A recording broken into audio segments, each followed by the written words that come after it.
نہیں ابھی بیٹھے میں یہ جائیں گے نہیں، ان سے سنیں گے بالکل، آپ بے فکر رہیے انشاءاللہ انشاءاللہ عشق نبی میں انشاءاللہ جی انشاءاللہ۔ مفتی جہانگیر امجدی صاحب وقفے میں جانا ہے، لیکن اس سے پہلے میری یہ گزارش آپ سے ہوگی کہ یہ جو ہمارے بھائی نے ایک سوال بھی کیا تھا اور بڑا ان کا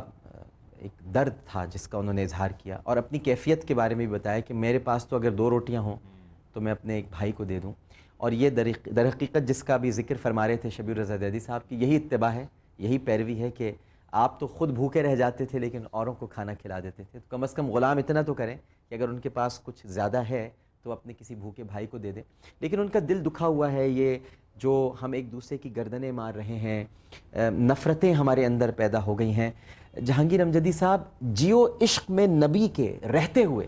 اس عشق کی کیفیت میں ہم یہ سب کچھ دوبارہ درست کیسے کر سکتے ہیں؟ کیا کیا جائے کہ یہ سب ویسا ہی ہو جائے جیسا کہ نبی کریم صلی اللہ علیہ وآلہ وسلم ہم سے چاہتے ہیں؟ بسم اللہ الرحمن الرحیم۔ جیو عشق میں نبی کے، میں سمجھتا ہوں کہ اتنا خوبصورت ٹائٹل ہے،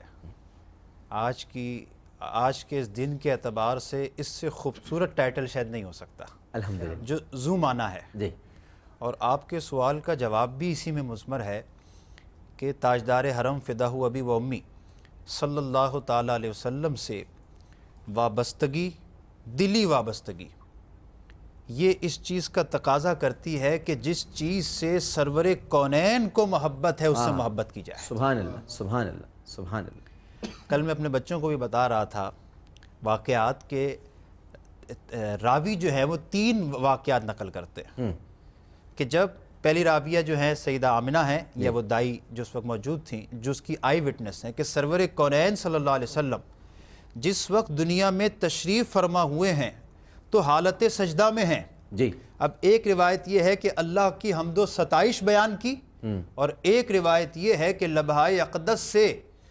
اس بچپنے کے عالم میں جو الفاظ نکل رہے تھے وہ تھے رب حبلی امتی، اے اللہ میری امت کو میرے سپرد کر دے۔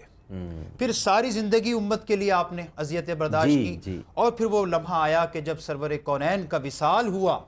اور تاجدار حرم صلی اللہ علیہ وسلم کی تدفین کا مرحلہ درپیش ہوا، تو اس وقت جو صحابی یہ شرف حاصل کر رہے تھے انہوں نے دیکھا کہ تاجدار حرم کے لبہائے اقدس میں جنبش ہے۔ جب کان لگا کر سنا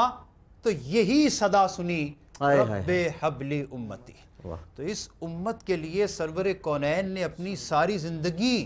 جو ہے کوششیں کی، اذیتیں برداشت کی۔ تو ایک حدیث شریف میں کہتا ہوں اگر ایک اس حدیث کو بھی ہم دل و جان سے لے لیں تو وہ جس درد کا وہ اظہار کر رہے تھے میں سمجھتا ہوں اس کا مداوع ہو جائے گا، من استطاع منکم ان ینفع اخاہ فلینفعہ۔ تم میں جس سے یہ ہو سکے، یہ بن سکے کہ وہ اپنے بھائی کو نفع پہنچائے، اسے پہنچانا چاہیے۔